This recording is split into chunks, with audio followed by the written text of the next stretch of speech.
If you're using a VPN for online security, you probably don't need one. VPNs have been put on this pedestal over the years as the way to protect yourself online. But do you even know what a VPN does and doesn't do? You need to stop using a VPN, and here's why. Thanks to Aura for sponsoring this video. Start protecting yourself against identity theft with a 2-week free trial at the link in the description below. So I hear a lot of reasons why the average person uses a VPN. Things like, I want to make sure I stay protected online, and I want to make sure I don't get hacked. Statements like these make me wonder if the average person really understands how a VPN works, what it does, and what the practical use cases are. So what is a VPN?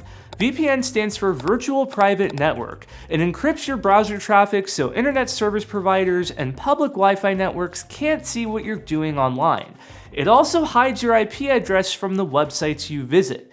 Basically, when you connect to a VPN, you're routing your internet traffic to the VPN server, and then from that VPN server to the final destination. The VPN server is browsing the internet on your behalf, and in the eyes of the website you're visiting, all they see is the VPN as the visitor and not you. Now, before I go any further, I want to address what some people might be thinking.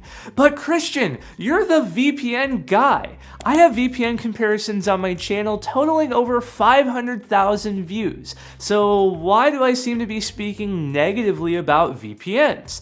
Well, I like VPNs. I think they're a useful tool. I use them for certain reasons, but VPNs are not this one-size-fits-all online security solution, and I've never made a video explaining that before.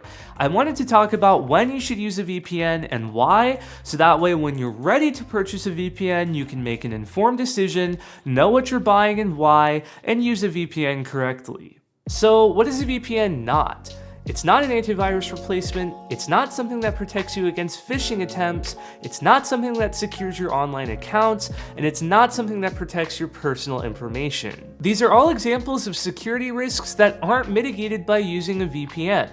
A VPN is not this catch-all solution for all online security problems. A VPN encrypts your browsing traffic, it masks your IP address, and sometimes, depending on the features, it may offer a built-in ad blocker and tracker blocker. That's it. The other thing is that VPN privacy is only as good as the company behind it. Every VPN company is going to tell you they don't keep logs of browsing data or IP addresses, and your identity is anonymous. But at the end of the day, you're trusting that VPN company to be honest. Look, basically what you're doing is shifting your browsing data from your internet service provider to the VPN company. Someone is always going to have access to that browsing data, and although the VPN company may claim they don't keep logs, and most of them are honest and probably don't keep logs, they still have that access to your data as it passes through their servers. So which company do you trust more, your internet service provider or the VPN company? And within that, which VPN company should you trust? There's a lot of questions. There have been so many scandals in the VPN industry in recent years. We have the NordVPN security compromise, the incident over at ProtonMail, which is the sister company to ProtonVPN. That creates a lot of concern for ProtonVPN users. And we have the fact that Cape, the security conglomerate with questionable motives, is going around buying up all these VPNs like Private Internet Access and ExpressVPN, and it really makes you wonder what this company is doing acquiring all these VPNs and having access to all this user data. VPN companies want to serve their customers well, but there's also a lot of pressure from governments to provide user data. If a VPN company is truly not keeping logs, then they can respond to court orders they receive, and there's no data there for the government to look at.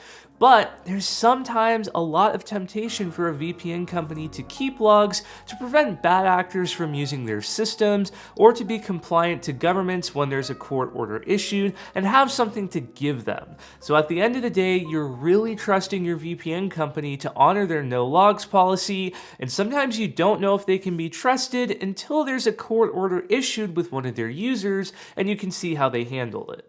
So what items should be in your toolbox? Well, in addition to a VPN, you should have a password manager to keep track of your randomly generated passwords. You should have an authenticator app or a physical security key to manage two-factor authentication.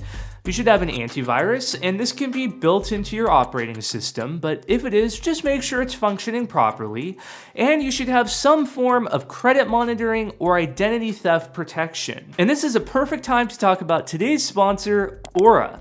Aura is the all-in-one security toolbox you've been looking for. They've got identity theft protection, a VPN, a password manager, and an antivirus software, and it's all in one plan. You don't have to worry about buying a VPN and buying an antivirus and finding a password manager. That can be so cumbersome. But with Aura, the weight is removed from your shoulders. You just sign up and you're protected online. Their identity theft protection alerts you if they detect threats to your identity, accounts, and more.